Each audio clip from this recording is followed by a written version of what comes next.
we didn't measure mistakes, we measured mistake risk by these questions. There seemed to be slightly directionally higher risk, but we didn't have hundreds of people in that own segment to be able to validate. But it makes sense. When you're starting, you want to make mistakes, by the way. You learn things quickly. Hopefully, if they're preventable, you can prevent them. How can you help us, though, continue to help you? First, please subscribe to the channel. Like us. If you listen to the audio version, leave us a 5-star review wherever you can. If you see our posts, please share those posts, share the content, and link back to our law firm website, which helps us to continue our SEO marketing and grow our firm and help small business owners. All right, everyone. Welcome to another episode of the Accidental Entrepreneur Podcast. I'm Mitch Beinecke, your host. This is 2026, and I'm talking to Bill this morning, and this, I realized, is our first episode of 2026. We had a cancellation last week, no recordings on the 2nd. So, Bill, I'm happy to have you as our first guest. If you are listening to us on your favorite directory, and you can leave us a review, leave us a 5-star review so we can keep connecting with people. If you're watching this on YouTube, because we're really shifting more over to the video platform these days, please like us, subscribe to the channel, so we can keep connecting with guys like Bill, who are going to tell his story, share his knowledge, and just like we say, help you get a better hold of your business. So remember that these episodes are for information and entertainment purposes only. It's not a guarantee of success or to be construed as advice of any kind. Should always talk to local professionals, licensed individuals when making decisions. Don't take what we're talking about as advice for you. So enough with my legal disclaimers. Bill, thanks for coming on the show. Happy to be here, Mitch. Thanks. I appreciate it. So maybe we can get into your background. By the way, I forgot, what part of the country are you in? In Delaware, northern Delaware, near Wilmington. We're both East Coast guys. Yeah. Good. So maybe you want to go back, and I know we both have entrepreneurial stories, and tell me about your background in business, how you got started, what you did, and then we can move up to second half, what you're doing now, advice. Yeah, happy to. I'll begin. I was born, my name is William Holsten, but friends and family call me Bill. You'll find me on LinkedIn and on my website with the William name. Got it. Get back to that later, no problem. Okay, we'll put it in the show notes too. Yeah, I have become and am today what I call a business mistake prevention specialist. And that is somebody who's really an expert at making mistakes and finding ways and advising people, especially small businesses and entrepreneurs, how not to make them. Right. In the last 6 months, I've discovered there's not only art, there's some science to this, and I'll get into that. But my background, I spent 38 years in marketing and then innovation at Bayer Consumer Health, the company that makes Bayer aspirin and Aleve and a whole bunch of consumer health medicines. Yeah. In my marketing role, I was a brand manager. In my innovation role, I led creative thinking workshops to help brand teams come up with new product ideas, solve problems, pressure test strategies. And in there, I learned a lot of tools I've now translated into tools for entrepreneurs, which I'll talk about. But 38 years at the company, loved what I was doing, retired in 2022. During the last 10 years of that, my wife, my family, and I ran a side gig that was quite financially, revenue-wise successful. I'll talk about the problems why we weren't profit successful. Yeah, right. It began when my sister's daughter, my niece, called us. Okay, your niece. Yeah, my niece called one summer and said, "I'm doing a Make-A-Wish carnival in my backyard. Can all my aunts and uncles please come and bring a game or something that can help us raise money for them?" We said, "Sure, sounds wonderful, love it." We called a rental company and rented a dunk tank for the day. Right. Dunk tank, throw the ball, hit the target, somebody falls in a big bucket of water. Right. The problem was 2 weeks before the event, I was called by the rental company and said, in Pennsylvania, where she lived, there's a drought restriction and we can't rent dunk tanks because they require 500 gallons of water and you're not allowed to use that right now. Do you want something else? I told the guys, nah, we'll figure this out. And we were committed to the carnival. So my wife and I sat down, kitchen table, back of the napkin, and said, how might we deliver that soaking experience without 500 gallons of water? What we came up with is a game, now it's called Pitch Burst, which is Pitch Burst, the two words together. Okay, good. We went to Home Depot, got a plywood board, attached to it a basketball rim from a sporting goods store Okay. and put a water balloon in that basketball rim. We set it up so that when you throw, there was a bullseye target on the board. When you hit that with a ball, it moved forward and a pin popped the water balloon. So the water falls down on the person. So this is truly a prototype that was just going to go right into production. It was, well, in fact, it did, and that's the bad part. We did it for that day, for that carnival. It looked okay. We had hand painted it, hand constructed it, and I don't know, hundreds of people lined up to play this because it was 96 degrees and hot that day. Yeah. So for Make-A-Wish, we helped them make $500-600 that day, and we went home sweaty and hot, but really satisfied. What great people were! That was so much fun. The next few days, the phone rang a lot. Can I buy that? Where can I get that game? That was so much fun. Really? So my business development hat began to turn circles in my head. This is probably something we could do something Now, with. So, meanwhile, you're still at Bayer. throughout this entire time, I was full-time job, traveling the world, doing lots of things. Right. My wife was a medical assistant in a hospital system. So Okay. we're both very busy. And you don't really have any engineering backgrounds, do you? No, I don't. not at all. You'll discover why that's a problem in a minute. And we're raising 2 teenage kids, so we had a full life. Right. But this was really intriguing, and I love creative stuff, so we said, let's do this. We researched, and I talked to attorneys and found out it had never been patented, so we filed a provisional patent. Then we got excited. We did some preliminary research in the Northeast, rental stores who own dunk tanks to understand the marketplace. What do you charge for this? Right, well, that you did know, right? How to research marketplaces. Yes, so we did it with a quick, Right. this is the old days, so we mailed them surveys in the mail, and we got surveys back. The old days. And then we went and visited a couple. So we became convinced this is a good idea. Now, Bill, the patent was the patent on what was it? It was like patenting a balloon in a net that gets popped by a pin. Like what? Do you remember? It was a utility patent. Yeah. Literally, the design is right over my head here. Oh, that's from our patent documents. Okay. Yeah, you have to show them. So it was the articulation of the idea with all the claims and all the variable claims that allowed us to do variations later on. Got it. Okay. So the patent was pending, gave us confidence to then write a business plan, apply with a bank for a loan, which allowed us to you're going then all in with this thing. We're going all in. Everything.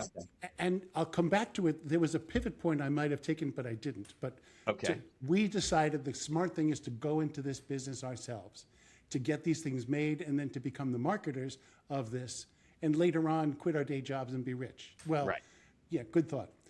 We had a wooden design that we had demonstrated once at a carnival. And thought it was good enough, but we needed to adjust it so it could fold and go in the back of a minivan so people could manage it themselves instead of having it delivered by a rental company, which you need for a dunk tank.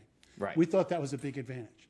Okay. So with our $100,000 SBA guaranteed loan, we invested in 2 things: making 100 of these units. Okay. And these were like portable, direct to consumer. People could like keep it in their garage and take it out when they're using it, or was it for rental companies? This is business to business. This is we were selling it to rental companies who used it in their rental fleet. Got it. Okay. All right.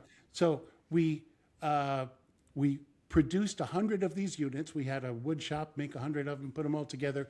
We found out a way to make it foldable with a piano hinge, but that was one of the ways to adapt from our original design.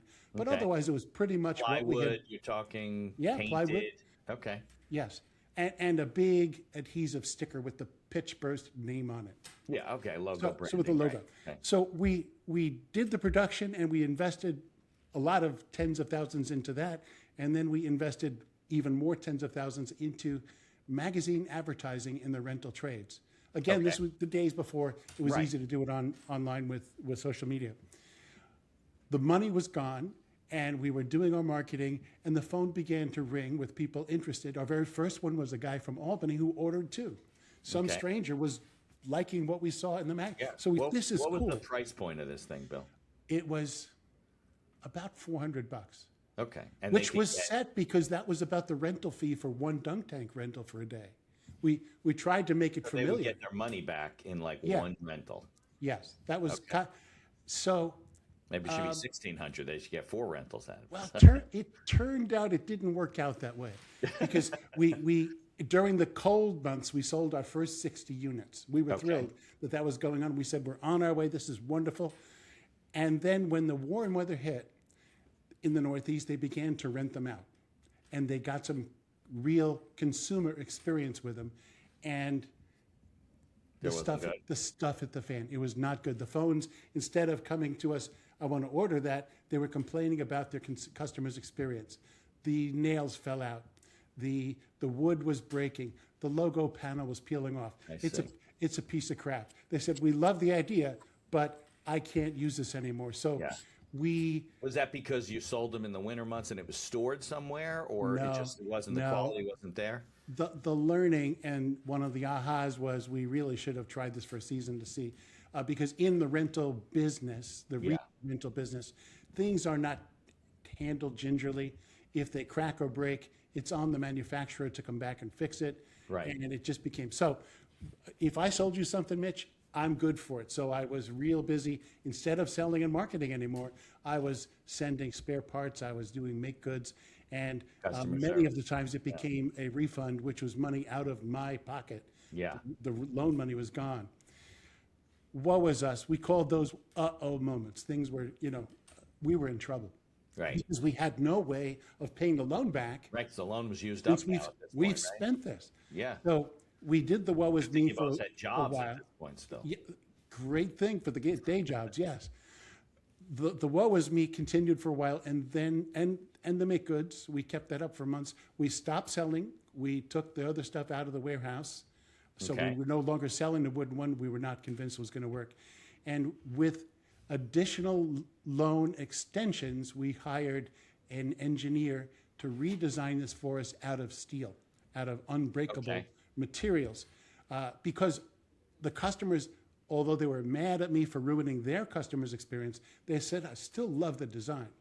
So couldn't you do like a synthetic material, almost like Trex decking or something like that, instead of metal that wasn't as heavy? It might have been possible, but the simple thing for us was to find somebody near us who could do it, and steel was the chosen expression. And by the way, it's still on the market today. That was more than 20 years ago. It's still on the market today. You can buy a pitch burst. We just sold off the IP, so somebody else is the seller now. Got it. So it took us 18 to 24 months to turn it around, reintroduce us, go back to trade show, new and improved 2003, whatever it was. Did the former buyers give you a chance? And Yes. 6 out of 10 of them came back and bought one or more of the old units. Then came the delight. It was working well. We were generating cash year on year. The biggest customer we had, I can't name the company, but it's a theme park operator in Orlando. There's a few of them there.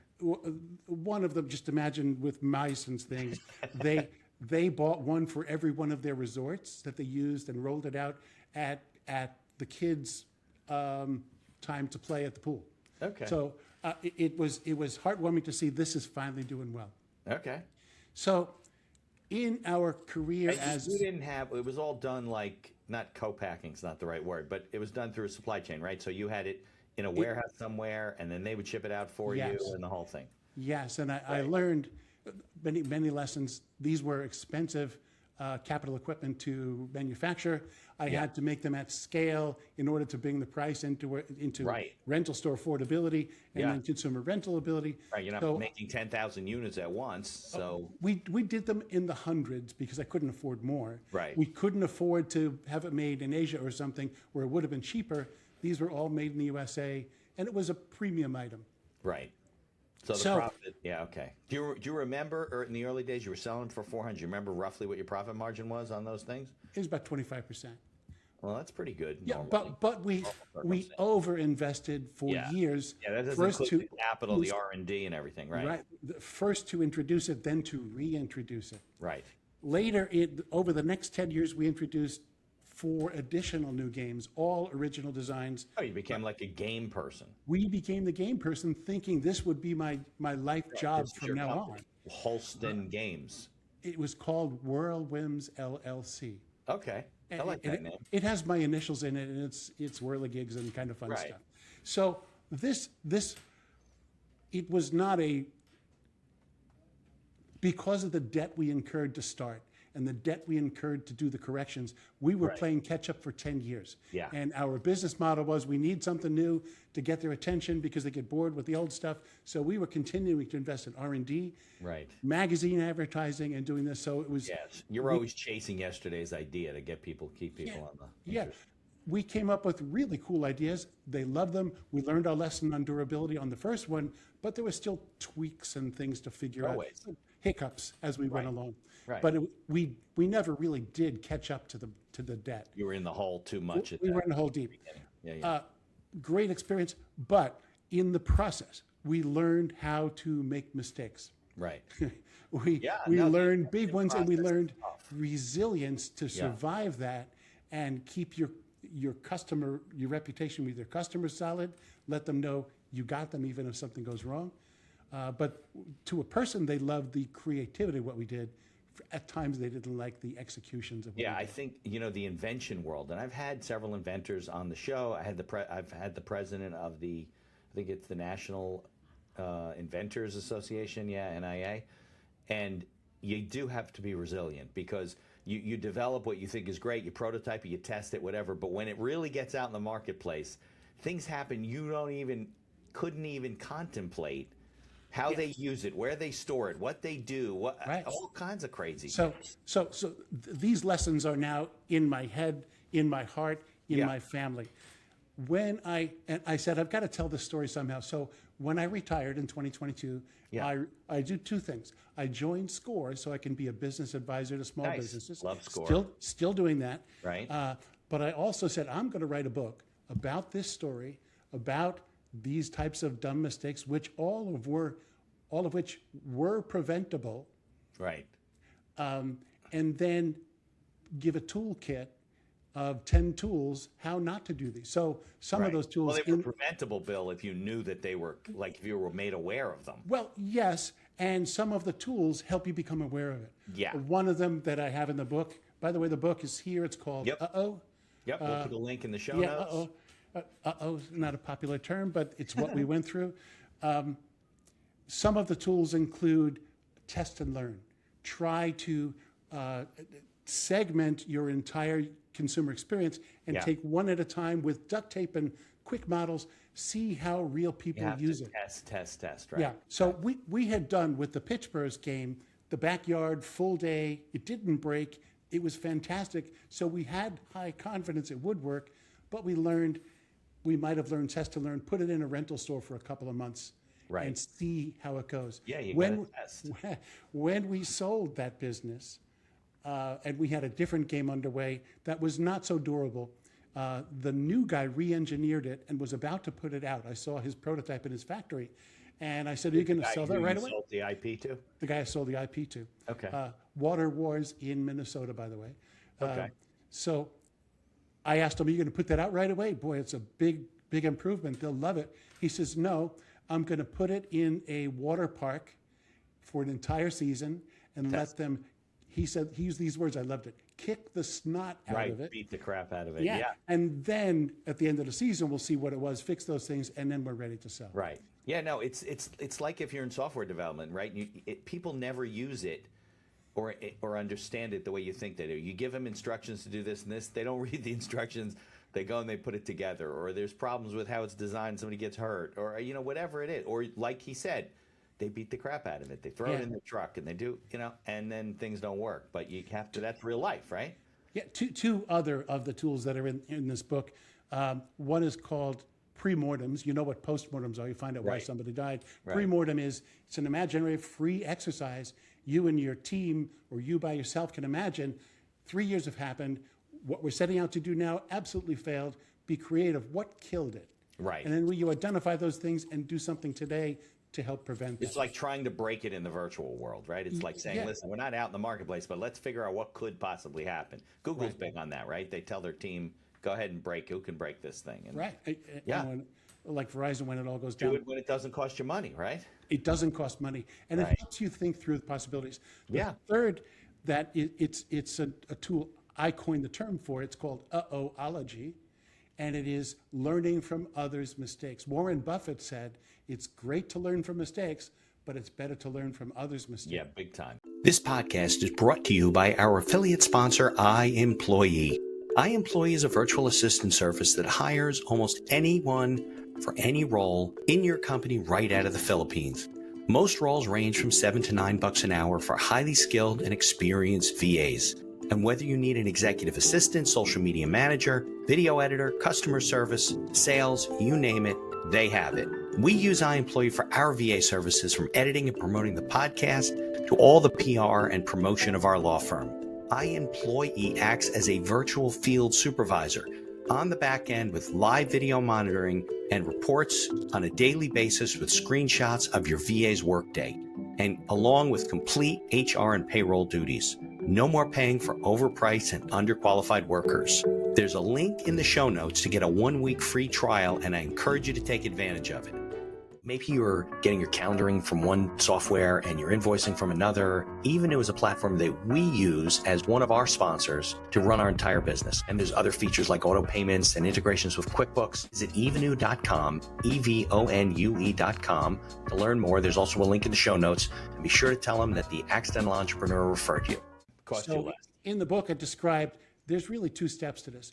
Observe and understand what happened in depth, what was really behind it, right. And then think and apply what about that could happen here. And it's not a literal one-for-one. It's the concept of, or the type of mistake might hurt me, so how do I prevent that?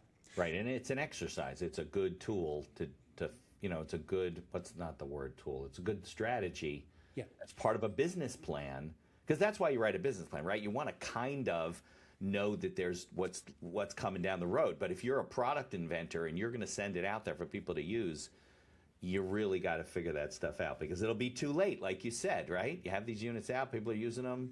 Yeah, I agree. Business plan is the perfect instrument, because if you do it right, it requires you to think through all of the things you want to do, including who the customer is and how they'll use it, and then what your business model is, how you make your money. Right. Many people I see in mentoring them directly, they haven't even thought of a business plan. They knew what their invention was and want to run with it. Oh, so they're in love with whatever it is. Yeah. They're taking off. They're ordering 10,000 units in their garage. They're sending them out. It's kind of like what you did. It wasn't. I know the experience, right? But when I published the book last February, I began calling myself this business mistake prevention specialist. And that's catchy. That's good. It makes you differentiation. It is, but people ask me, what makes you that specialist? And I said, well, I've had my experience. I've done research and studied it, but I felt kind of hollow there, because it wasn't as strong as I needed it to be. Well, so you lived through that. I lived through it. Experienced it personally. But I wanted to go much further. So I just finished a national study of 300 entrepreneurs. Nice. Understand the behaviors. Right. Like mine, but objectively, what are the behaviors that really lead to mistakes? Yeah, that's very, very valuable, because you know what? I've seen consistently, I've interviewed 400 somehow. We just came out with it's not out yet, but we just did our 400th episode. It's you can almost map out and tell who's going to struggle and who's less likely to struggle. Right. Based on their characteristics. This isn't published yet, is it, Bill? It is just published. It's available on Amazon as a study. Oh, great. But you can find it on my website. I'll give you the details at the end. We'll put in the show notes. But what we really focused on were the tendencies of individual owners, entrepreneurs and business owners, to make mistakes. And there were 6 factors we studied. Stress, the role of stress, fatigue, distraction. Wait, let's go through these slowly. So it's stress. Fatigue, right? Distraction, okay. Using faulty assumptions, okay. Missing key customer signals, like not paying attention to the signals. Not paying attention, or not getting them, or listening to them, or ingesting them soon enough. And the 6th one we studied was knowledge gaps, where you just don't have the how-to knowledge, the training, whatever. Me in a new industry, I didn't know. You weren't an engineer. You're just designing this thing. Because you don't know what you know. Right. And the learning with these 300 entrepreneurs was 4 of those are the most important ones by far, statistically and in practice. Stress, fatigue, distraction, and faulty assumptions. When one happens, the others also kick in. How it happens to an individual is very individualized. Right. So the instrument we used was a set of 12 questions, Okay. an online quiz, which I can tell you at the end, your listeners can do today Okay, and great. On the find website? out their own mistake risk. Yeah. And it's all calibrated. They'll get their results calibrated by what we did in the study. The questions are like, when I'm under stress, I rush decisions without fully checking details. And you check off, I never do that, I always do that, or points in between. So it's a lot of self-reflection. It's all self-reflection, takes Right. about 5 minutes. Okay. And what you get when you take this quiz is on screen, you get your instant result. Right. You are in low, medium, or high risk bands. And within that, you get a score based on your own answers for your risk in stress, in fatigue, in distraction, and all 6 of those.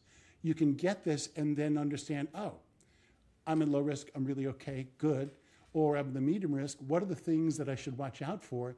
You'll find out, well, your distraction score is higher than the national average. Maybe you'll pay attention there. And the quiz then, after you see on screen your scores, you immediately get an email with you have to give us your email, and Right. we don't keep it, it's only for this purpose. Okay. You get a description of what it means, then you get your own scores, and then what I've got from my book and from other places, and from human mistake research, tools you can use, behaviors you might pick up that can help you quickly avoid these things. They include, no matter what the cause was, take time, slow down to think even briefly at key moments that matter. Pause. Yeah. Be sure you're doing the right thing. Pause to check your assumptions. Ask yourself, what am I assuming here? How do I know that that's correct? I assumed wood with my game was going to be fine, and I Right. would have found out differently. If you looked into it, yeah. Digital distractions are so prevalent these days. Purposely reduce your distractions and even switching tasks. Focus on one thing if it's that important. I know being an entrepreneur is exhausting, especially when you have a full-time job too. Yeah, you're doing both. A lot of You're people have thinking balance. about it 24/7, even if you're not awake all the I know time. people don't realize that. They really do. The behavior advice is protect your energy Yeah. when fatigue is bothering, and schedule things at your best time of day, not your worst time of day. Right. And then we also learned that while under stress, people defer difficult decisions or difficult discussions Right. with their partners, their staff, They don't their want more customers. stress. They don't want more stress. But the advice learned is raise small stress-causing issues early so that they 'Cause then don't they get don't to blow become up. big. Right. Those are generic answers everybody can do. Right. Then there are specific ones we are putting into the website, so when you get your results, you can then go and what tools help you if you are extra bad on distraction. Yeah. What things can To you do? help you with. I like that these factors are, I guess the word is they're objective. They're not subjective to the person's situation where you say, oh, I can't fix that because I'm not Bill and I didn't have his. Right. These are really things that anyone can pay attention to and remedy or improve, or sometimes awareness Yeah. is 80% of the battle, right? Because you're not even aware that you're fatigued and you're stressed and you're not paying attention to things, and you're like, oh yeah, I should test that and I should ask the customers, but people just doesn't occur to them sometimes. And one key learning, two key learnings. Mm-hmm. One is it doesn't matter what the industry is. These are all human behavior problems. Right. It has nothing to do with the And, product. and we found industry, statistically service. nothing by industry, by how old the company is, by the sex demographics of the people. Right. These are universal. Gender specific, nothing. Right, nothing. There was one with younger business in their first year of operations. Okay. We didn't measure mistakes, we measured mistake risk by these questions. There seemed to be slightly directionally higher risk, but we didn't have hundreds of people in that own segment to be able to validate it. Got it. But it makes sense. When you're starting, you want to make mistakes, by the way. You learn things quickly. Hopefully, if they're preventable, you can prevent them. So the study, I've spent the last 2 months just putting together a report.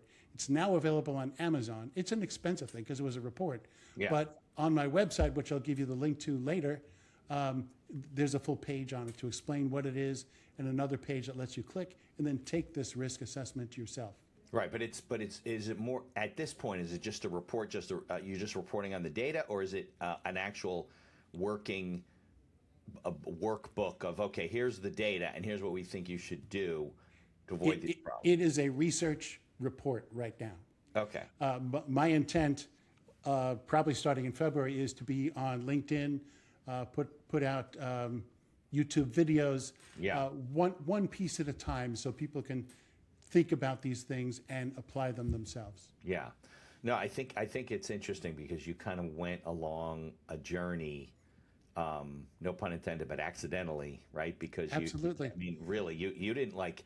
You and your wife said, we got to invent a game. No, your niece came to you and said, "Will you do this?" You're like, "All right," and you went to rent this and just found out you couldn't do it, and then you're resourceful, and creative. It sounds like, because that's what you do. So the engineering side of it is one thing, but really the creativity. So then you went down this road, and like a lot of entrepreneurs, learned to a certain extent the hard way.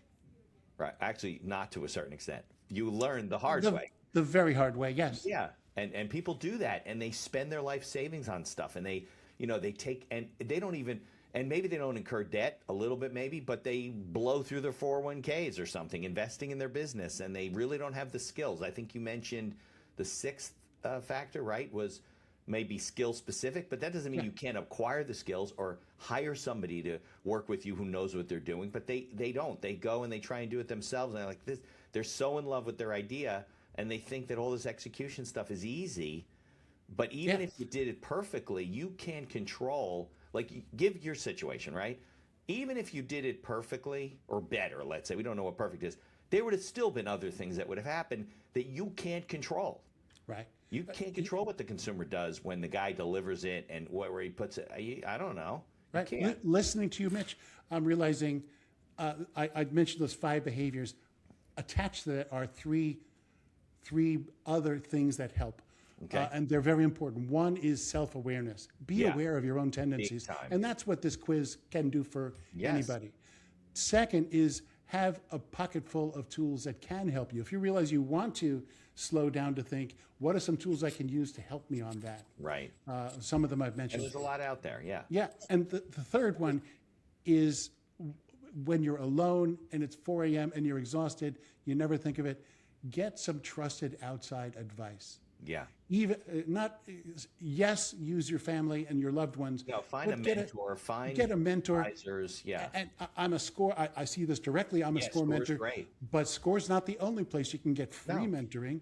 There are chambers of commerce. You can ask a buddy who's in another business, hey, Right. I've got this.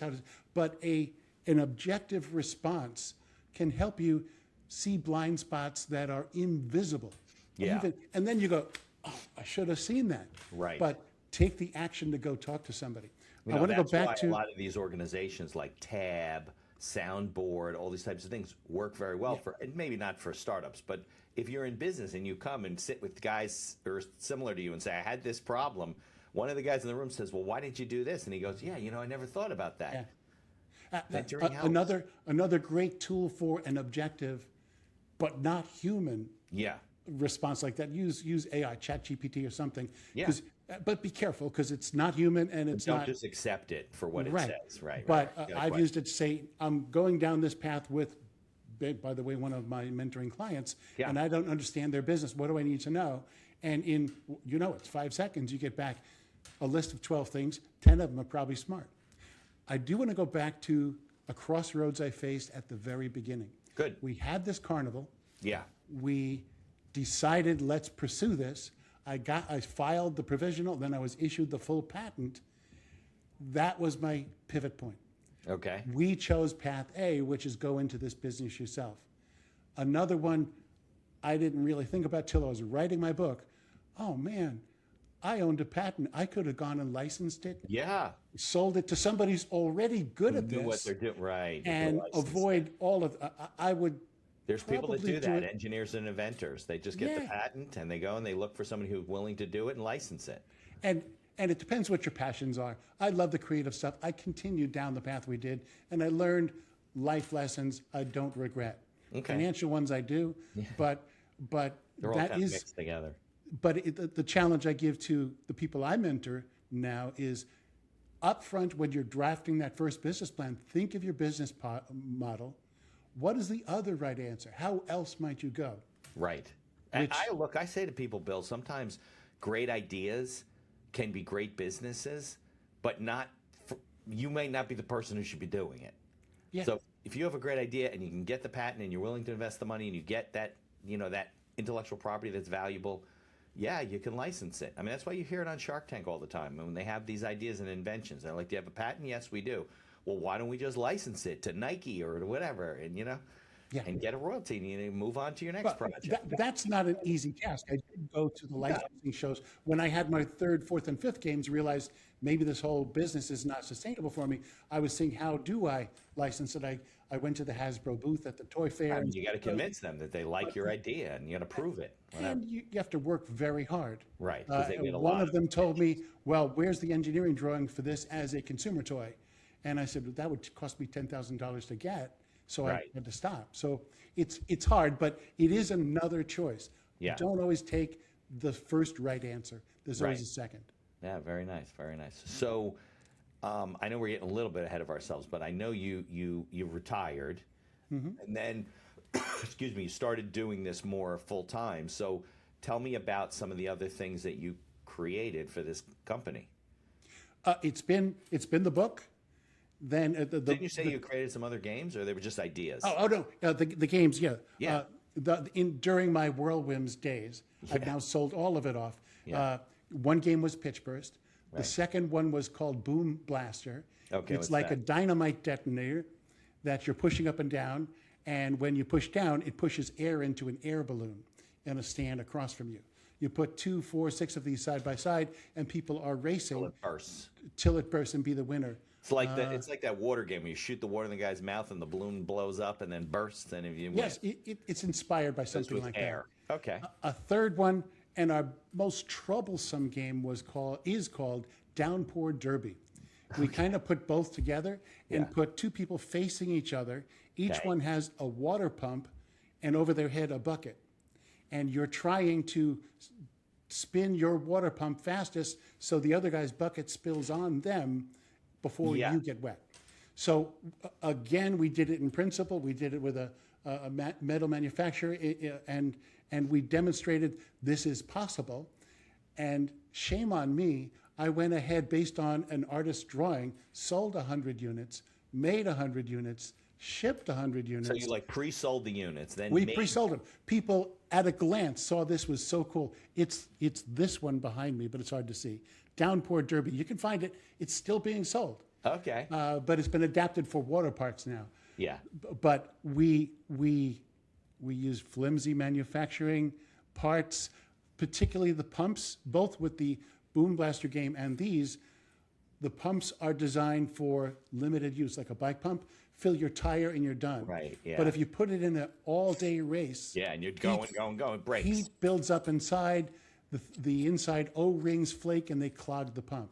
In the case of the water on this Downpour Derby, not so lucky. The pumps were designed for durable, heavy-duty oil from a barrel, but in competition during a 6 or 7 hour event, they are not. The original ones were not durable enough to be used consistently. Got it. Over time, the lessons were learned. We replaced the pumps, and everybody was happy.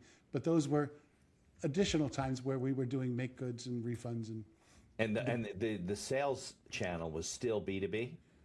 Still B2B. We made ourselves a presence, the Whirlwinds LLC company, at the key rental and amusement industry trade shows during my vacation times. Right. So how many products are still on the market? 3 of them. The ones I just described, Pitch Burst, Boom Blaster, and Downpour Derby. The other 2 really didn't succeed when they went out in the first place, and by then we were exiting. I had health issues. I had heart surgery in 2009, and while recovering, I had to say to myself, well, I'm still working full-time traveling the world with the job I love. You were at work still then. You had and I'm trying to catch up from the debt on this other one. decided then and there in the hospital bed, I need to find a way to get out. We found a great partner. They partnered with us for marketing for a few years, and then they bought out the IP. Got it. Well, I think, and this isn't a health and wellness podcast by any means, but I think that people have this impression, right? Especially if you're younger, right? You're in your 20s, maybe early 30s. You have this impression that the entrepreneur is this person that is programming, designing, writing business plans all hours of the night, right? Working 24 hours a day and may still have another job, right? Mm-hmm. And there's no consideration for how do I do this long term? Like, what if this does succeed? Can I maintain this kind of level? And how do I get to the level where it's more about who, not how? Yeah, right. More about right. getting the people in place and not doing it all yourself, because it just deteriorates the quality of your life, your health, all that kind of stuff. And then is it worth it that you built this company and you did all this stuff and you retired and you have heart conditions? No. Or you die. I mean, or you die, right? Yeah, even worse, right? Exactly. Today, compared to the beginning of this, Yeah. The world has changed. There's so much more available online. Right. The power of AI to help do work faster is wonderful. And I'm personally just exploring now, how do you use virtual assistants to do the day-to-day things like social posts and things? I use them for my podcast, for all my blogging, everything. And she's in the Philippines. Yeah, because during my early days, Yeah. I was working full-time. I couldn't even keep up with the sales leads I was getting. I would go out at my lunchtime to my local library, log onto their computer, and see what queries had come in my car, try to call customers. That was not sustainable, so I hired one of the old-fashioned telephone answering companies. Yeah. They would take my messages and turn them into an email, so when I got home, I could fulfill orders and respond to complaints and things. Yeah. It wore me out. No surprise I had heart problems. Yeah, well, the stress. Stress does that to everybody. I think that you're right. Nowadays, there's so many people who are in business for themselves and so many entrepreneurs, but the rapid growth of technology and AI and virtual this and virtual that makes it a lot easier for the entrepreneur to do things that only large corporations can do. You and I can now market and connect with people and promote our services a lot less expensively, much more affordably than we could before. We don't have to buy billboards and things like that. At the same token, I think to a certain extent it can raise your level of stress because it becomes all-encompassing in your life. It's a big part. You're sitting there, you got your virtual assistant, they answer the phones, they send you the emails now, and you're back and forth and respond, especially if you have a job. I think if you're really going to be serious about starting a company and it's slowly going in the right direction and they get advice from people like you and become aware of the path they need to go down, part of the plan is, how do I get out of my work job and switch to doing this and be able to pay my bills and still have quality of life and health and things like that, if that's what they want to do. I would recommend do a business plan for that. Right. The transition itself is the business thing you have to think through. Yeah. Getting it on paper or on a screen is the easiest way to make it real. Right. And then do the pre-mortem kind of thing. What could go wrong, and then understand how that influences what steps you take now. Right, exactly. And look, there are people that are inventors and they want to invent things. So fine, they can invent them, get patents, license whatever it is. It's not as easy as it sounds, but, as opposed to actually starting the business, So you have to see where that goes. So are you doing more like coaching and advising now than because you sold the business, so you're not in... Yeah, my coaching and advising at the moment is all volunteer through the SCORE organization. I get a new mentee every week, and I love it because I'm learning every single week of new business opportunities I never thought of before. What kind of my business side, I've got an LLC for the book business and the study business. Right. It's my intent to be a speaker, talk about this topic, particularly all the lessons from the study. Yeah. I can do workshops. If you're on my website, I can do custom workshops to apply to help you. I call it goof-proof your business. Right.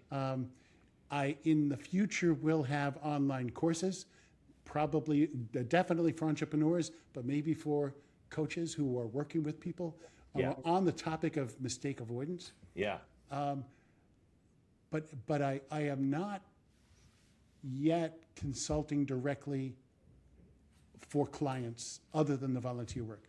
Got it. I feel strongly about the volunteer Yeah, give back because I give was back. given a lot in my life.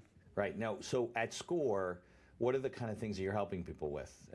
Mainly it's business plan and the pre-launch or early launch thinking through. Yeah.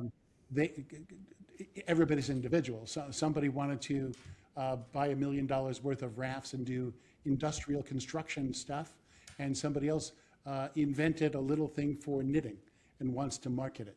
So it's the full range. Right. The advice types are consistent in that they are, let's see a business plan, let's see what your business model is, where does the money come from? Right. Be sure you understand who your customers and why your thing is attracted to them and different from competition. So Yeah.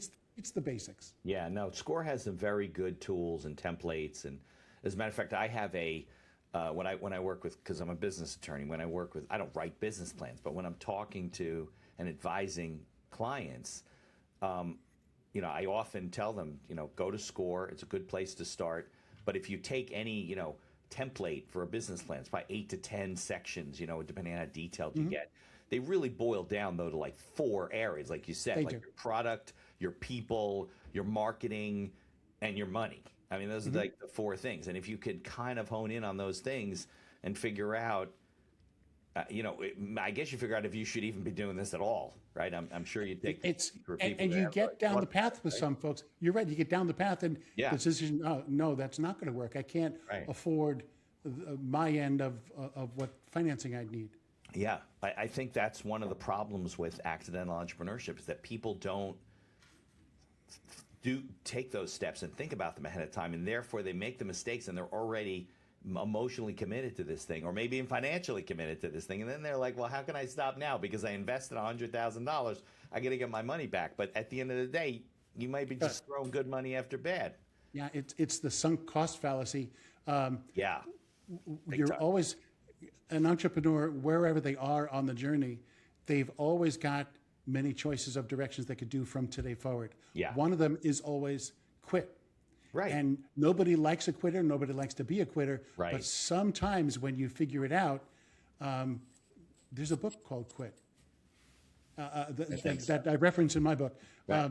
That you do the future value of the resources at the time. Right. And if it exceeds what you're doing, just quit and walk away, or do something smart to get out of Right, it. do something else. I know. I think that's one of the biggest problems we have as emotional people. It's like I was talking to somebody this morning who's professional organizer, decluttering and things like that. And, if you're moving or you're at a different stage in your life and you're downsizing, whatever, we as human beings tend to go through things and be like, oh, how can I get rid of that? It was this, it cost me this. And that. But it's dusty in your garage for a reason. Like you're not using it. So what's the point? And even if it's sentimental, take a digital picture of it, which you couldn't do 20 or 30 years ago, and save that somewhere. And That's because right. we end That's to, right. they don't fill your coffin with, I guess they could fill your coffin with all the stuff. that you didn't- King Tut did, but it's harder for us. Right. Exactly. All right. So we talked about the book. We talked about the 6 factors. What do you have any other things that you want to cover in terms of advice for people and things that you've learned along the way? We're going to put the link in the show notes to the report, to the books. I think it's all great, and I think the road you're on is and the give back at SCORE is really admirable. I mean, I think that's at SCORE really great. The takeaway for people listening, Yeah. if I call myself a mistake specialist, mistakes, they happen before decisions are made. Because if you're stressed, if you're too tired, you can probably see it coming and take steps to avoid them. Right. So I say You're aware of it, right? Yeah, fixing mistakes is expensive. Preventing them, it really is priceless. And that also takes into account there are some mistakes you want to make so you can learn. Riding a bike, you have to fall down 4 times or more Right. and get it back up again. But if it's forgetting something, missing a client's call, doing some things which you can prevent because you are a little more aware of it, Right. those are smart things to do just to protect whatever business it is, whatever success you're chasing. Those are flies in the ointment you can avoid. Right, and I think the expensive mistakes are usually the ones that people can't always recover from because they just don't have the resources to now go down the right path when they Right. spent all this money going down the wrong path. because they just, money tends to do things, right? Cash flow tends to hide problems. You just throw money at it, and next thing you know, you don't have any money to get to the next stage. Like you said, you were at the, you went to the show, and they were like, well, we need this kind of a engineering report. You're like, well, that's going to cost me $10,000. You don't have the money, so it becomes difficult. Yeah. Can I give you one story example? Sure. About the negative power of distraction? Yes. Love stories. It's in the Uh-Oh book. Years ago in Pennsylvania, there was a skydiver named Ivan McGuire. Okay. Ivan was asked by a friend, another skydiver, and an instructor to film them while they were jumping, so they had some beautiful shots. Okay. This is the days before GoPro or video or smartphones, so he needed a film camera that he strapped to his chest. So they're up at 10,000 feet over Pennsylvania on this beautiful sunny day. He gives them the thumbs up in the plane and jumps out. He turns on the camera, points it skyward, gives them the thumbs up again. They jump out. Beautiful shot of their parachutes opening and them coming down. Then Ivan reaches for his ripcord, and it wasn't there. He didn't put on. He didn't. He futzed around with the camera so much, which was approximately the weight of his parachute, he forgot all about it. Thought he had it on him. He just assumed he had it because he had jumped 4 times that day. It just wasn't on for that jump. He died. And the camera survived, and you could hear his voice saying, "Oh my God, no." I bring that up because when you're talking about uh-ohology, the science of learning from other mistakes, you say, how is that possibly relevant? Well, it is. You can think, even if you're not a skydiver, in your business, what one thing, if you ever forgot it, is so critical, it would injure or really hurt you or your business. Yeah. No, and you think of the urban store owner, he leaves at night and forgets to lock his door. And things get stolen. Or the back office guy whose job it is to renew the insurance, and he slips and forgets the fire insurance. Then there's a fire, out of luck. These are I don't like calling them dumb mistakes because nobody's dumb. You're just overstressed. These are the kind of things that are avoidable and you want to avoid. Yeah, no. When I had my firm over in a different town, we had partners in those days. We were in a converted house. It was like in a professional area. Across the street was a restaurant. He became our client. Fantastic, busy at lunchtime, busy at dinner time, really great. He had bought the business from prior chefs. It was very successful. So one day, I get a call from my neighbor because it was down the street from my house. I mean, we were in this neighborhood and whatever. Somebody said, such and such restaurant's on fire, on fire.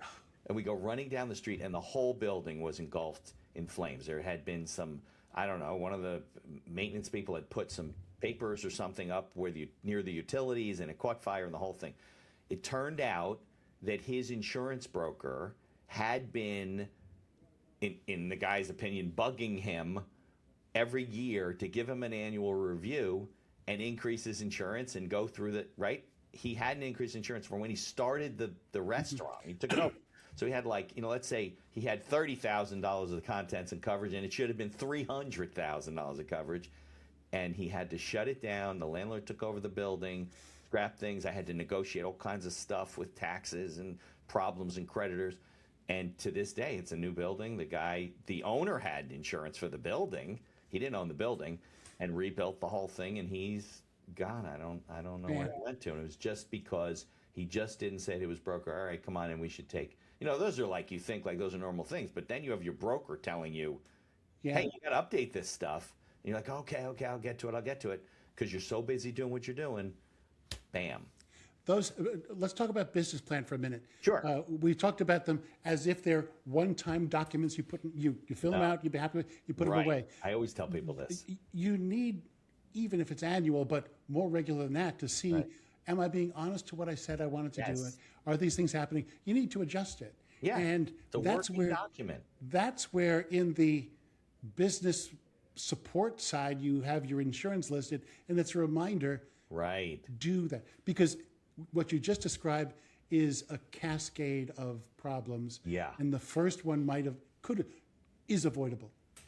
No, with just some. You don't do your wills. You don't buy your life insurance, whatever, and you leave your family unprotected. In that case, he did leave his family unprotected because they lost the business. He had to go, I assume, get a job or wherever he ended up. But yeah, I think that, and I tell people this all the time, your business plan, People avoid it, right? It is a working document. And maybe over time it becomes volumes of things, you know, a handbook, you know, your financials, and eventually your pro forma financials become real. And you and I both know they're not going to be what you think they're going to be. They're going to be something different, better, All worse, it needs to be is the key bullet points on your notes on Right. here. So daily, weekly, you can tell, oh, yeah, okay.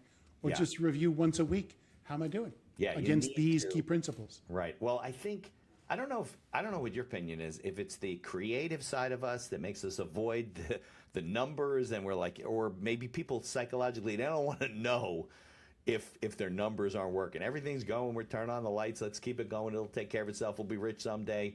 And they don't pay attention to those things, and they're passing them by, and they don't realize. I think maybe it's a little bit psychological. I don't know what your thoughts are about it. I fully agree. Even when I was doing the business, the game business, it was mid-January when I would get busy looking at all my receipts and adding up and Yeah. seeing what my result for the year was. I was not tracking it as I go. The advice I'm giving mentees now is at least monthly. Yeah, So you it's gotta not know what's piling. happening. It's a Because sim- you it's a can't sign of adjust if things, if you lost that much.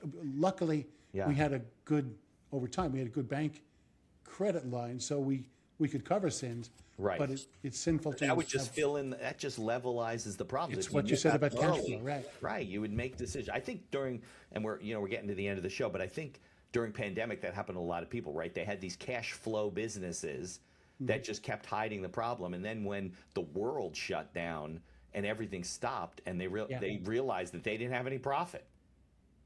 It was just cash Agree. flow. All right. So you said the best way to find you is on LinkedIn, your website. We'll put all the links in the show notes. The key one to remember, especially if you want to assess your own risk, is the URL for the quiz, which Yes. is mistakeriskquiz.com. Okay, and we'll put That's a the page link. on my website, so there you'll find all the rest of me, the book, the oology, and things like Right. that. Any time frame on the book from the report that you did from the study? It's on Amazon now. No, but I mean, you said you might turn it into a bigger book. It deserves a workbook, so somebody could use it. No, I don't have a time frame. frame It's for that. it's not early 2026, I'm sure. Right. Okay.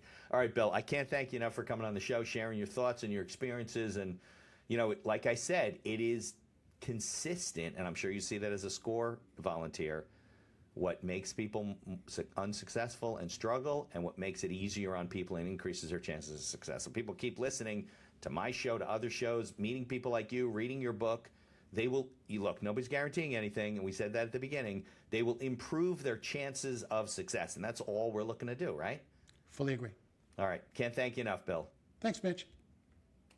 In addition to being a podcast host, I'm also a small business attorney, mostly providing legal services in New York and New Jersey. With over 3 decades of experience, we can handle most transactional issues. So if you're watching the show and you encounter some sort of legal issue, reach out to us and visit our website, beinhackerlaw.com. Thanks for tuning into the show and for continuing to support us.